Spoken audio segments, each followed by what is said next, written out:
Hey paisanos, it is I, Mickey Saturn. In this video, it's a little late because I had some issues with my camera messing up and delayed me a couple days. And so now it's almost too late to do this, but I wanted to go ahead and do it anyway because I thought about it and I made notes and all that jazz, so I don't want work to go to waste.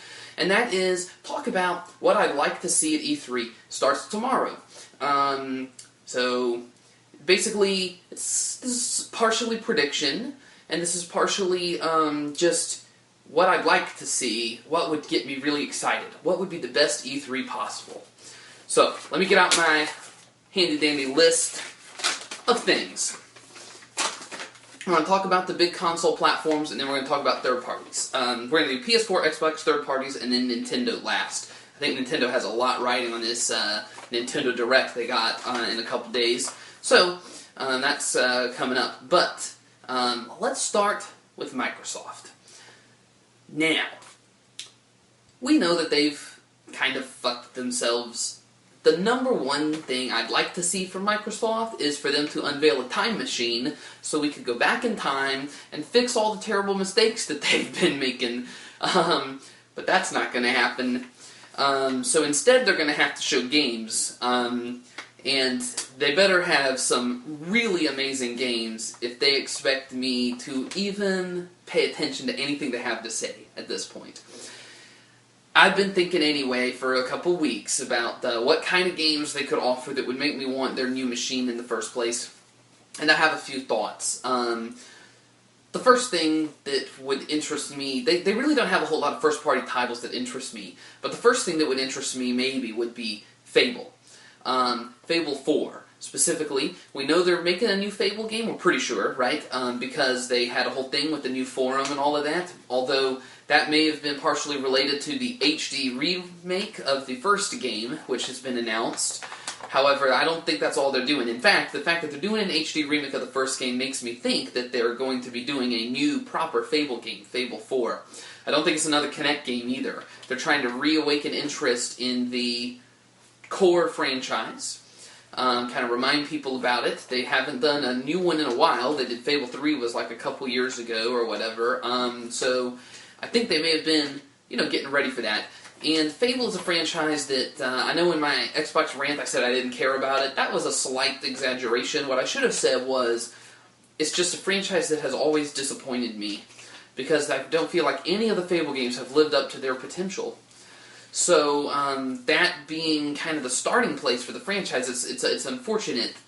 So basically, if they reveal Fable 4 on the new machine, and it seems to be fully living up to its potential for the franchise, that would be exciting.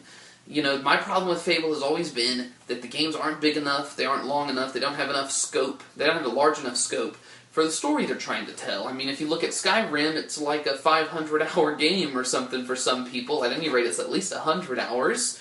And it's, takes place, it has an in-game calendar that tells you that, it all took place over the course of like a couple of years or something like that. Fable is like a 30-hour game and it's supposed to take place over the course of decades. It's just, they can't sell you on that in such a short amount of time, so it just starts to seem stupid.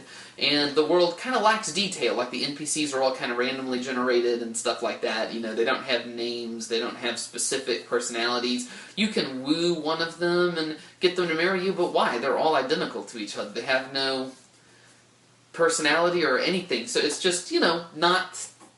It doesn't live up to its potential, I just feel like. If they had a larger world, a longer, more epic story, more detailed, interactions with the NPCs and all of that, that would really impress me, and that would definitely get me to raise an eyebrow. Now, the other big thing that we don't know what they're doing is we don't know what Rare is about to bring to the table. They said they were going to do one of their long-lost, quote-unquote, franchises. And that's, interesting wording. I've been seeing a lot of speculation. I saw some people saying Perfect Dark, and I saw some people saying a new Banjo-Kazooie, like Banjo 3E. I don't think either of those, right? Because those aren't long lost. They already did games in both of those franchises in this generation on the 360. So I don't think it'll be either of those. I saw a lot of people immediately start saying Conquer, And I think that's a long shot as well, because I just feel like that's kind of a game that's of a time, and doesn't feel to me like it's appropriate for the modern world. Like, I don't know, Conquer is like a parody of a type of game that doesn't exist anymore. And who is the audience for it? You know what I mean? It's like a furry platforming critter game, but you can't make it for kids. That would be a total betrayal of the character and the whole universe. And I just don't know if an M-rated furry animal platformer has broad appeal. And everyone's all about broad appeal, Microsoft especially, you may have noticed. So I don't think it's Conquer either. I think it's Killer Instinct. A lot of people have been saying Killer Instinct. I think that's probably what it is, but for the sake of playing with the idea, I started thinking, well, what else could it be? What are some other long-lost Rare franchises? And I thought of a couple of weird possibilities, like what if it's something to do with Battletoads? That would be fascinating, right? I'm pretty sure Rare owns the IP to Battletoads. I didn't actually look that up, but I think they do. And they haven't, there hasn't been a Battletoads game, I don't think, since the Super NES.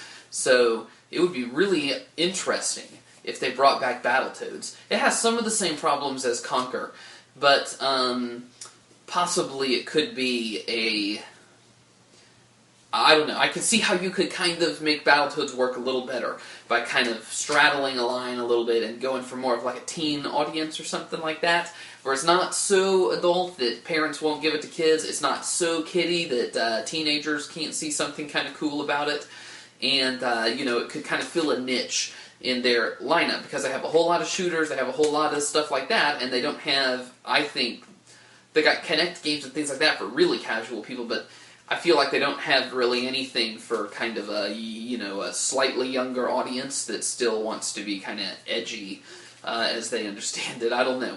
I feel like that could be a thing. And then another thought I had was, what if they go all the way back, before they were even Rare? They made a game called Jetpack, and there were some sequels to Jetpack called Jetman, Lunar Jetman, and Solar Jetman. Solar Jetman, I think, was on the NES.